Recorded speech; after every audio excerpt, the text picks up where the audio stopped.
Okay, so in a world that's just, constantly pushing for more, be better, do more, look perfect, it's no surprise that little voice inside our heads gets, well, pretty loud sometimes. That critical voice. Yeah, the one telling you you're not quite cutting it, not good enough. So today, we're doing a deep dive into exactly that, the inner critic. We've got some really interesting source material here. We do, and it gets right to the heart of it, framing that critic as this distinct internal voice that really chips away at our self-worth. It's a common thing, right? Yeah. Especially with all the societal pressure. Definitely. So let's unpack that. What exactly is this inner critic, according to the sources? Well, they describe it as this really ingrained thought pattern, like a constant and often pretty harsh internal commentary. Okay. And it digs into where it comes from, suggesting it often starts with, early experiences, messages we pick up about being good or worthy. Ah, right. So it might not even be our original thought, more like an old recording playing. Exactly. An echo, maybe, and it pops up everywhere, doesn't it? Freezing us with fear, pushing us to burn out, making everyday things feel loaded with doubt. Yeah. The material really stresses the huge impact it has on careers, relationships, just our overall mental state. It's that whisper of, don't bother, you'll fail, or see, told you so. It feels so powerful sometimes, like it's just stuck there. But this is where the sources get really interesting, I think. Yeah. They offer this counter idea. Just by noticing it, understanding its game, you can actually start to loosen its grip. Challenge it. It's not like a life sentence. That's such a key message, agency. And they don't just say you can do it. They give actual concrete things to try, like mindfulness. Right. But not just formal meditation. More like just noticing the critic's voice when it pops up. Yeah. Seeing it as a thought, not necessarily the absolute truth about you. Just noticing. That's powerful. It also talks about cognitive reframing. Yeah. How do they put that?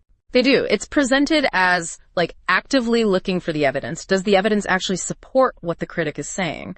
Or does it contradict it? Like building a case against it. Exactly. Building a case against the inner prosecutor. And tied into that is self-compassion, treating yourself with the same kindness you'd give a friend when things go wrong or feel imperfect. I like that framing. No. And the sources mention specific daily things too, right? Small actions. Totally. Things like journaling, not just a diary, but getting that critical voice out of your head onto paper so you can look at it more objectively. Makes sense. And positive affirmations, but framed as real antidotes to specific negative thoughts, not just empty phrases. Plus, setting boundaries with others, sure, but also with how much mental space you let the critic take up. These things help you connect more with your actual self. Feels like you're actively feeding that kinder internal voice. The material also touches on, like the outside world stuff. Society. Right, yeah. Briefly. Like the endless, curated perfection online. The achievement pressure. The sources suggest being discerning, consciously choosing what you let in, recognizing how artificial some standards are, and leaning on supportive people, people who accept you for you, not just for what you accomplish. Okay, so putting this all together, the noticing, the strategies, the daily stuff, what's the big takeaway for someone listening? What does it all mean for you?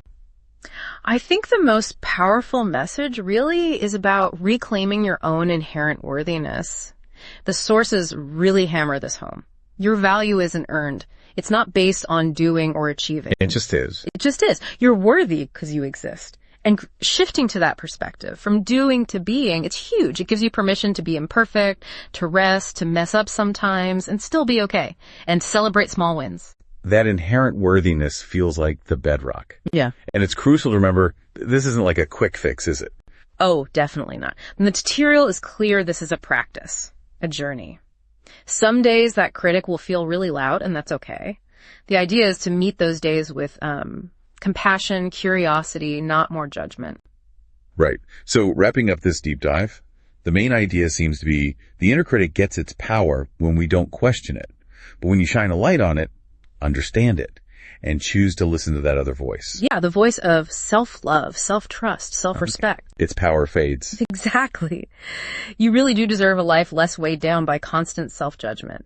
And this material reminds us you can cultivate that, starting now. So, thinking about your own inherent worthiness, what's maybe one small, kind step you can take for yourself today?